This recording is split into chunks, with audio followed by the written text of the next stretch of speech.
मैं ज्योतिर्विद डॉक्टर गजेंद्राचार्य, प्रकाशक विशाल ज्योतिष कार्यालय, 37/3 बोध गया मठ, बैजनाथा कमच्छा, वाराणसी से यूट्यूब चैनल के माध्यम से अपने सभी सब्सक्राइबर के लिए तथा संपूर्ण देशवासियों को ज्योतिष शास्त्र का विशेष ज्ञान प्राप्ति हेतु अपनी 25 रचनाओं में यह स्वर्णिम रचना बृहद ज्योतिष रहस्य है, जो कि 5151 पृष्ठों में शुद्ध हिंदी भाषा में 5 खंडों में विभक्त है। इस ज्योतिष महाग्रंथ बृहद ज्योतिष रहस्य को इतनी कलम अर्थात 525 कलम से मेरे द्वारा रचना हुई है। आज आप लोगों को जन्म कुंडली के प्रथम भाव में सूर्य तथा राहु ग्रह को बैठने का फल स्पष्ट शब्दों में सुनाने जा रहा हूं। जन्म कुंडली का लग्न व प्रथम भाव में सूर्य और राहु के मेल से जातक व्यर्थ के तर्क कुतर्क करने वाला, अभिमानी प्रवृत्ति वाला, दयावान लेकिन कभी कभी कठोर प्रवृत्ति अपनाने वाला, स्वतः धनवान परंतु कभी कभी अंतस्थल भाव में जलन रखने वाला, सांसारिक वस्तुओं को अनेकों तरीके से प्राप्त कर स्वतंत्र रूप से उपयोग व दुरुपयोग करने वाला और जन्म स्थान से दूर में निवास करता है। यदि यहाँ पापक ग्रहों की दृष्टि न हो तथा अन्य सभी भावों व मित्र ग्रहों की दृष्टि सदैव अनुकूल हो तो रहस्यमय बातें को स्वजनों से भी कभी प्रदर्शित नहीं कर सकता। अपने धन संपदाओं को गरीबों में वितरण करने की मात्र क्षमता रखते नहीं हैं। समय आने पर धन को परमार्थ कार्य में हैं। ये दोनों ग्रह मंदे हों तो इससे बचने के लिए जातक को राहु का दान प्रत्येक शनिवार को सायंकाल में हनुमान जी के मंदिर जाकर करना लाभप्रद रहेगा। व गुण दान अत्यधिक लाभप्रद व सुखप्रद रहेंगे। उपरोक्त उपाय से जातक को मानसिक कष्ट नहीं होंगे, सारी समस्याओं का निदान अवश्य ही होंगे। और यह भी स्पष्ट शब्दों में आप जान सकते हैं कि भाग्य स्थान के स्वामी गुरु बृहस्पति हों तथा धन भाव व स्थान के स्वामी शुक्र ग्रह हों तो प्रथम भाव स्थित अर्थात लग्न भाव स्थित सूर्य और राहु के प्रभाव से जातक को मानसिक तनाव पारिवारिक क्षेत्र में अवश्य रहता है। भाग्योदय होता है लेकिन पूर्वार्ध भाग में मानसिक परेशानियों से युक्त रहा करते हैं। समय पर भाग्योदय नहीं होता है। भाग्योदय होने में विलंब अवश्य होता है। मध्यावस्था में राहु के द्वारा भी मानसिक सुख जातक को अवश्य मिलता है। वृद्धावस्था में राहु से कष्ट नहीं होता है। धन का अभाव जातक को जीवन के पूर्वार्ध भाग में रहता है लेकिन उत्तरार्ध भाग में मानसिक शांति सभी प्रकार से बनी हुई रहती है। और जन्म कुंडली के कर्म भाव के स्वामी शनि ग्रह हों तथा मातृभाव के स्वामी चंद्रमा हों तो लग्न भाव स्थित सूर्य और राहु के प्रभाव से जातक को मानसिक परेशानी कर्म क्षेत्र में अवश्य रहा करती है। जो इनके सहयोगी होते हैं वो विरोधी अधिक रूप में होते हैं। इनके विचारों से प्रसन्न नहीं रहा करते हैं। इनकी भावनाओं पर आघात पहुंचाने वाले होते हैं और मातृ सुख इस जातक को अवश्य होता है। माता की भावनाओं को ये जातक समझने वाले होते हैं। मातृभक्ति अवश्य ही रहा करती है।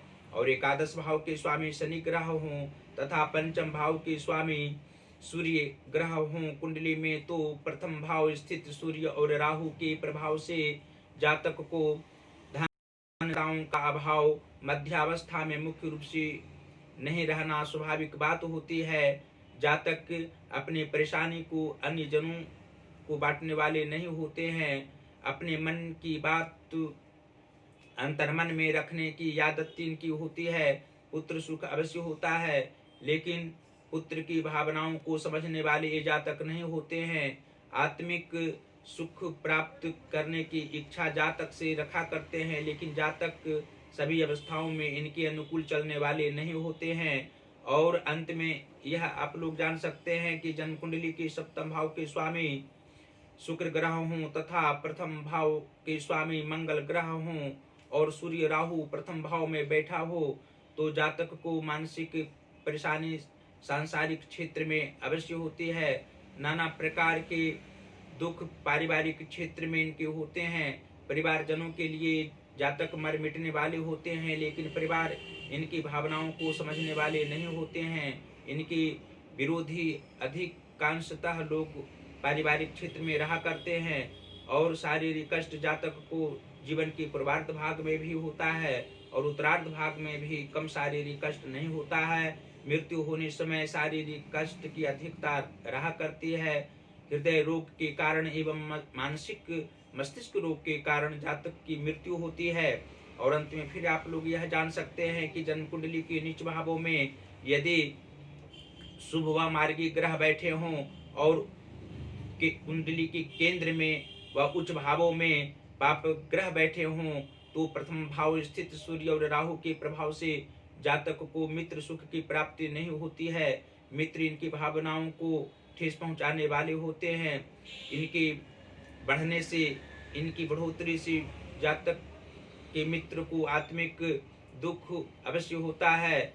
जातक अपने मित्र को समझ नहीं पाते हैं, अपने स्वजनों की बातों को भी समझ नहीं पाते हैं। आत्मिक कष्ट अवश्य ही सभी अवस्थाओं में, पारिवारिक क्षेत्र हो या सामाजिक क्षेत्र हो, हर अवस्थाओं में आत्मिक कष्ट होना लाजमी है। इसके लिए जातक को भगवान शिव की आराधना नित्य चाहिए।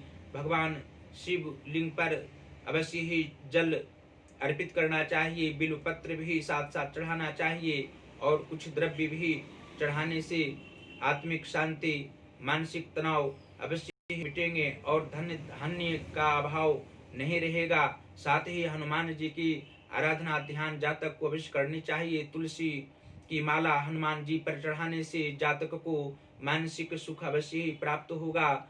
पारिवारिक क्षेत्र में सुख शांति प्राप्त होंगे और धन संपदाओं का अभाव किसी भी काल में नहीं रहेगा।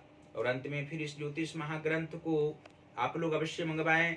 इसको मंगवाने से ज्योतिष शास्त्र का ज्ञान अवश्य ही आप लोगों को प्राप्त होगा और अन्य व्यक्तियों को, समाज के हर वर्ग के व्यक्तियों को आप लोग इस ज्योतिष शास्त्र के अध्ययन का फल के रूप में सांसारिक सुख आप लोग प्रदान कर सकेंगे।